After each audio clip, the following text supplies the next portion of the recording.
ይህንን አስቡት። በማይሆናችሁና ተስማሚ ባልሆነ ሁኔታ ውስጥ ገብታችኋል። ምናልባት ጥሩ ባልሆነ ግንኙነት፣ በምትጠሉት ስራ ወይም ከእናንተ ቁጥጥር በላይ በሆነ ሁኔታ ውስጥ ሊሆን ይችላል። እንዴት እርምጃ ተወስዱ ነበር? ምላሽና ተግባራችሁ ምን ይሆን ነበር? እንደ አብዛኞቹ ሰዎች ከሆናችሁ ሁኔታውን ለማስተካከል የቻላችሁትን ያህል ጥረት ለማድረግ ትሞክሩ ይሆናል እና ማስተካከል ካልቻላችሁ ለመለወጥ ትሞክራላችሁ። ነገር ግን ከእነዚህ አማራጮች ውስጥ አንዳቸውን መሆን ባይችሉስ? ብዙ ሰዎች በዚህ ሰዓት ተስፋ ይቆርጣሉ። ለዕጣ ፈንታቸው በፈቃደኝነት ስልጣናቸውን ለቀው ነገሮች እንደዚህ ለመሆን የተፈጠሩት ብለው ይቀበላሉ። ይህ ከእናንተ ጋር የሚገናኝ ከሆነ ብቻችሁን አይደላችሁ።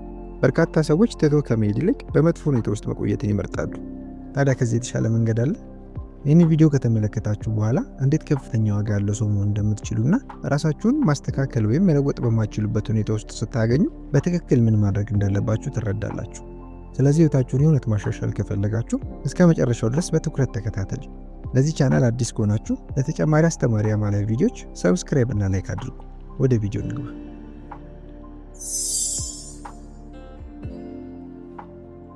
ከፍተኛ ዋጋ ያለው ሰው መሆን ምን ማለት ነው? ቀደም ሲል በጠቀስኩት ሁኔታ ውስጥ ከፍተኛ ዋጋ ያለው ሰው እንዴት ምላሽ እንደሚሰጥና እርምጃ እንደሚወስድ ከማየታችን በፊት በመጀመሪያ ከፍ ያለ ዋጋ ያለው ሰው ምን ማለት እንደሆነ እንመልከት። ከፍ ያለ ዋጋ ያለው ስንል ስለ ሰው ልጅ ተፈጥሯዊ ስጦታዎችና ሀብቶች ዋጋ ማለታችን አይደለም። እየተነጋገርን ያለነው ስለ ምን ያህል ቆንጆና ማራኪ እንደሆናችሁ፣ ምን ያህል ገንዘብ እንደምታገኙ ወይም ምን ያህል ስኬታማ እንደሆናችሁ አይደለም። እየተነጋገርን ያለነው ስለ አንድ ሰው አስተሳሰብ፣ ባህሪያትና ወደ ጠረጴዛው ስለሚያቀርበው ችሎታና ጥራት ነው። ከፍተኛ ዋጋ ያለው ሰው የሚገባውን ዋጋ የሚያውቅና በዚያ መሰረት የሚመራና የሚተገብር ነው። የሚፈልገውን ያውቃል እና ያለምንም ማመንታት እሱን ይከተላል። በዚህ ግልጽ ከሆነ ከፍተኛ ዋጋ ያለው ሰው ከሆናችሁ እንዴት እርምጃ እንደምትወስዱ እንመልከት። እርምጃ 1፣ ሁኔታውን መገምገም። የመጀመሪያ ማድረግ ያለባችሁ ነገር በትክክል ምን አይነት ሁኔታ ውስጥ እንዳላችሁና አስፈላጊ ሲሆን ምን አይነት እርምጃ እንደምትወስዱ መገንዘብ ነው። ለምሳሌ ከእንግዲህ እናንተን በማይሟላ ስራ ላይ ናችሁ እና ያላችሁበትን ቦታ ጠልታችኋል እንበል። ምናልባት ከአሁን በኋላ በማይስማማችሁ ግንኙነት ወይም የሙያ መስመር ላይ ሆናችሁ ሊሆን ይችላል። ያላችሁን ሁሉ ሰጥታችኋል፣ ነገር ግን ምንም ያህል ብትሞክሩ ተመሳሳይ ነገር በምላሹ እያገኛችሁ አይደለም። ይህ የአእምሮ ጤናችሁ ላይ ጉዳት የሚያደርስ ነው። የሚወዳችሁ ሰዎች ስለ እናንተ ይጨነቃሉ፣ ከእንግዲህ ደስተኛ አይደላችሁ። ስለዚህ በእነዚህ ሁኔታዎች ውስጥ ጊዜያዊ መሆኑን ራሳችሁን በትክክል መጠየቅ አለባችሁ። የሚከተሉትን የተወሰኑ ጥያቄዎች ለመመለስ ሊረዳችሁ ይችላል። ባላችሁበት ሁኔታ ውስጥ ሙሉ በሙሉ አክብሮት ከማግኘት ይልቅ ክብር እንደሌላችሁ ይሰማችኋል? በዚህ ሁኔታ ውስጥ ስለመሆናችሁ ሁልጊዜ ደስተኛ አይደላችሁ እና መውጫ መንገድ እየፈለጋችሁ ነው? ትቶ መሄድ ብቸኛው አማራጭ ነው?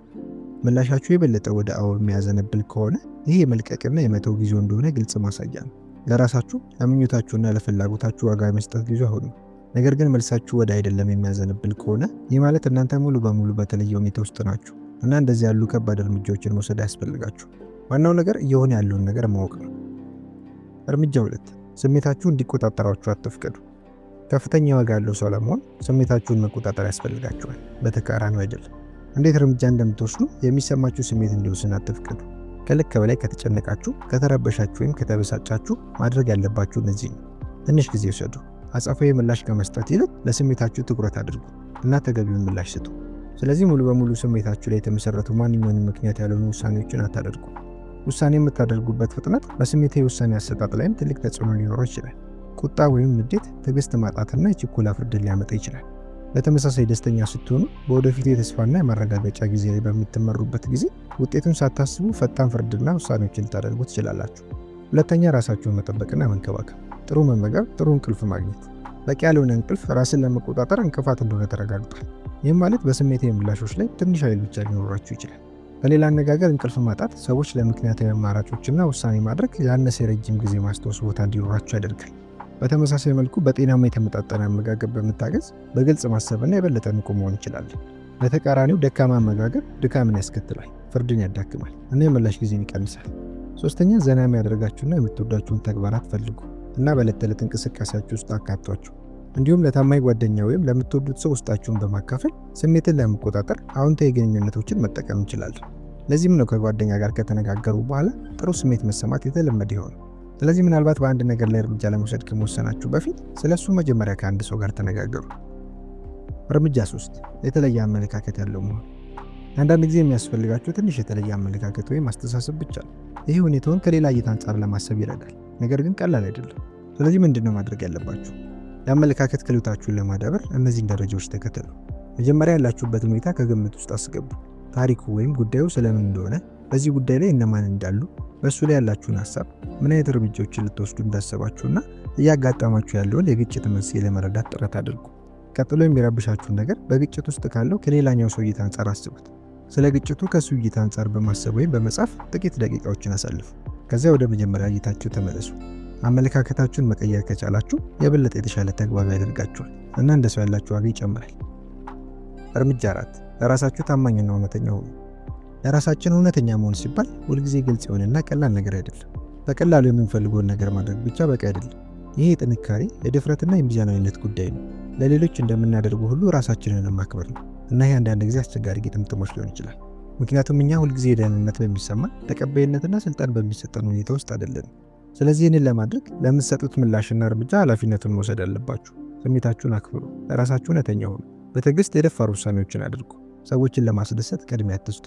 ለራሳችሁ ጊዜ ስጡ።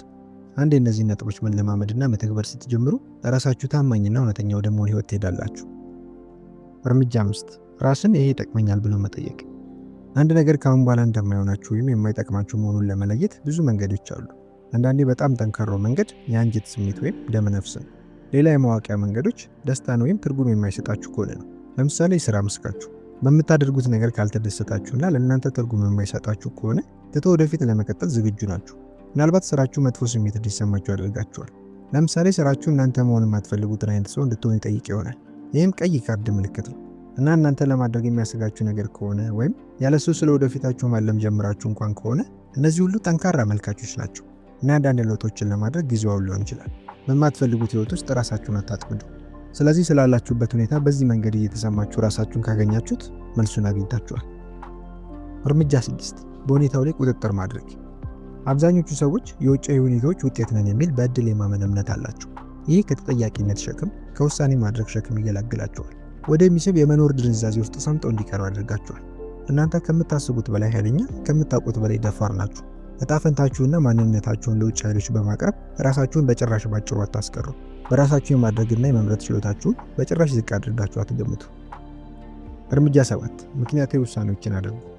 ሁሉንም ነገር ከግምት ውስጥ ካስገባችሁ በኋላ እንዴት እርምጃ እንደምትወስዱና ምላሽ እንደምትሰጡ የመምረጥ ጊዜ አሁን ነው። ውሳኔው ሙሉ በሙሉ የእናንተ ነው። እናንተ የምትወስኑት ነው። ውሳኔው ከእናንተ ከውስጣችሁ መምጣቱ በጣም አስፈላጊ ነው። ውሳኔ ለማድረግ በማንኛውም የውጭ ምንጮች ግፊት አይሰማችሁ።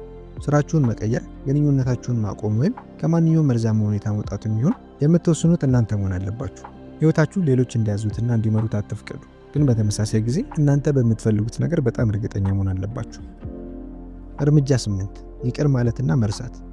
አንድ ውሳኔ ከወሰናችሁ በኋላ ይቅር ማለትና መርሳት በጣም አስፈላጊ ነው። ሁሉንም ወደ ኋላ ለመተውና ወደፊት ለመራመድ ብቸኛው መንገድ ነው። እነዚህ አሉታዊ ወይም ኔጌቲቭ የሆኑ አግባብነት የሌላቸው ስሜቶችን መያዝ ከእንግዲህ ለእናንተ አይሆኑ። በሁኔታ ውስጥ በሌላኛው በኩል ያሉትን ወይም የተካተቱትን ሰዎች ይቅር ማለት ብቻ ሳይሆን ራሳችሁን ይቅር ማለትም ማስታወስ አለባችሁ። አብዛኛውን ጊዜ ከመጀመሪያውኑ በእንደዚህ አይነት ሁኔታዎች ውስጥ በመገኘታችን ብዙ የጥፋተኝነት ስሜት ወይም ወቀሳን በራሳችን ላይ የመጫር ዝንባሌ እናደርጋለን። ምናልባት ለምን ይሄን ያህል ጊዜ ቆየው ወይም መጀመሪያ ስለምን ተስማማው እያላችሁ ለራሳችሁ ታስቡ ይሆናል። ነገር ግን እናንተ ሰው ናችሁ እና ነገሮች እንደዚህ እንደሚሆኑ መገመት አትችሉም ነበር። ስለዚህ ይቅር በሉ እና እርሱ። እርምጃ 9 ያለምንም ጸጸት ትቶ ወይም ርቆ መሄድ። አሁን በመጨረሻም ትቶ የመሄድ ጊዜው ደርሷል። በጣም አስፈላጊው ነገር አሁን ሁሉንም ነገር ወደ ኋላ ማስቀመጥና ያለምንም ጸጸት መተው ወይም ትቶ መሄድ ነው። ከስራ መልቀቅ የሚሆን ከግንኙነት ለመውጣት የወሰናችሁት ስልጣኑ አላችሁ እና ቁጥጥራችሁን ጠብቃችኋል። እናንተ የሚበጀውን አድርጋችኋል እና አሁን በእሱ የተሻለ ሰው ናችሁ። ለእሱ ይህንን ማድረጋችሁ ይገባዋል። ቪዲዮውን ከወደዳችሁት ላይክና ሰብስክራይብ ማድረጋችሁን እርግጠኛ ሆኑ። ሀሳብና አስተያየታችሁን በኮሜንት ግለጹልን። የበለጠ ለማወቅ በስክሪኑ ላይ የሚታዩትን ወይም በዚህ ቻናል ውስጥ ያሉትን ሌሎች ቪዲዮዎችን መልከቱ። ስለተከታተላችሁኝ አመሰግናለሁ። ሰላም ቆዩልኝ።